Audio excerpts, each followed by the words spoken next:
Hello, everybody, and welcome. For all of you out there who have been watching and viewing and enjoying our HMH International Content Cares playlist for the Summer Institute, we appreciate you. My name is Drew Olzak. This is the playlist where we are creating a love and a passion around reading at home with our children. And I'd like to reintroduce our special guest, Kelly Joseph. Thanks for watching, everyone. I'd like to shift now to, we've established this routine. We're reading with our kids, whether it be a nighttime routine or, different various times throughout the day. When we want to start the process for that independent reading, the building blocks, the foundations, what would be a good first step for things that a parent could do with their child at home outside of, again, that independent reading, or excuse me, that joint reading time?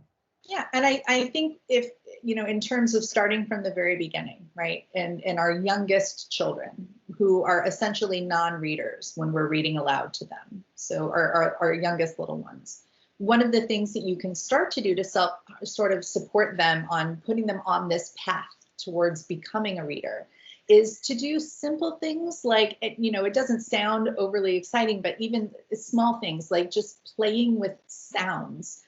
In education, we call this phonological awareness or phonemic awareness, where students learn how to manipulate sounds and words, and they're not even related to print text. Like, we're not necessarily even showing them letters or words yet, but when you play a rhyming game with your child, maybe you give them a word like cat, and then they respond with hat, and then you say bat, and you do. So you're making this list of rhyming words together. Or maybe you start to play with the sounds in words, and you might say to them, if I say mat, and then I took away the what would I get? And could they say at? If I had the word at and I added k to the beginning, what would I get? I would get cat, right?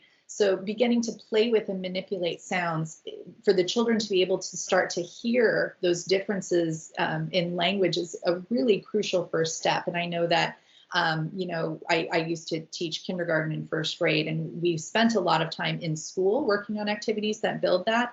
But those are an easy sort of fun game-like activity that you could do to sort of help put children on the path to becoming a reader. And another thing that we could also do is simple things to help students, help our children to begin to learn and utilize letter names and sounds. I know when we were little and in preschool, we would sing the alphabet song and things like that. But one thing that we want our students to do is to begin to connect those letter names and sounds to the actual symbol, what that, that written form of what that letter is. And that's something called phonics. I'm sure many of you have probably heard that word phonics before. Phonics is when you connect the sound and the name of that letter to the actual symbol that represents that sound. And there's a lot of fun games that you could do at home that don't require any sort of special equipment.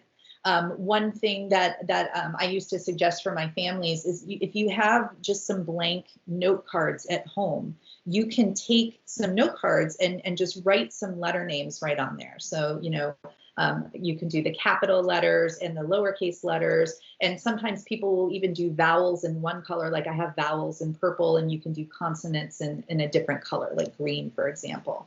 And there's a lot of different games that you can play.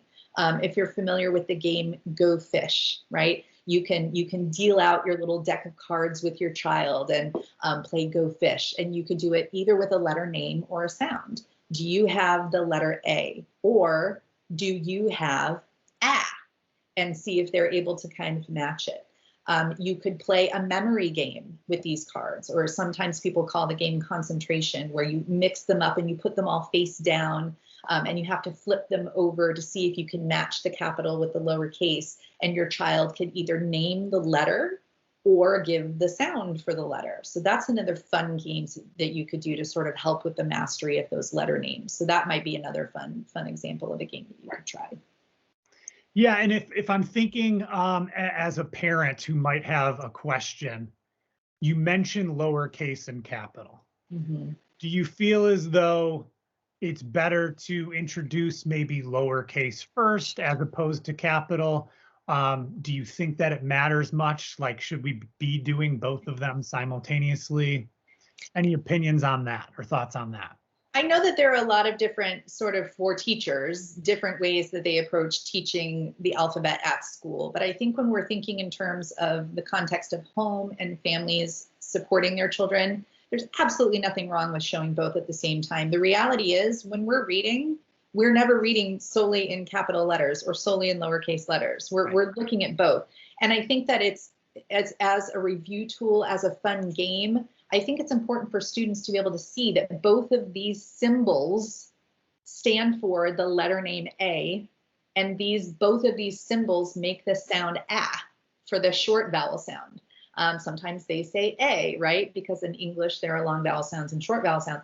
But I think it's going to be important for students to begin to make those connections. And I think by doing something as simple as color coding your vowels one color, so like I've made my vowel cards are in purple, but all of my consonants I've made green, right?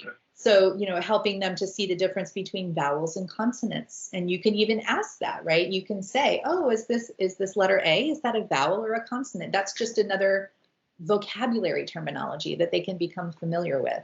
And it doesn't have to be, hammered home. But again, it's just in the interest of exposure for the students. And I think that having those capital or uppercase and then the lowercase letters side by side can be beneficial for the children to be able to make those connections.